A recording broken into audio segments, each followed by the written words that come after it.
దయచేసి కనికరించండి. నాకున్నది ఒక్కడే కుమారుడు. వానిని పట్టిన దెయ్యములు వెళ్ళగొట్టుడని మీ శిష్యులను వేడుకుంటుని, కానీ వారి చేత కాలేదు. విశ్వాసము లేని మూర్ఖతరమా, నేనెంతకాలము మీతో కూడా ఉండి మిమ్మల్ని సహింతును. నీ కుమారుని తీసుకురా.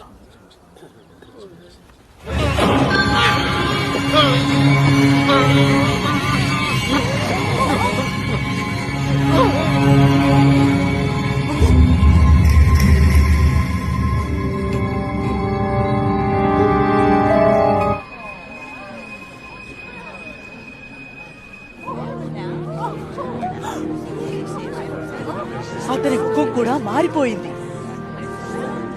ఎంత అద్భుతం!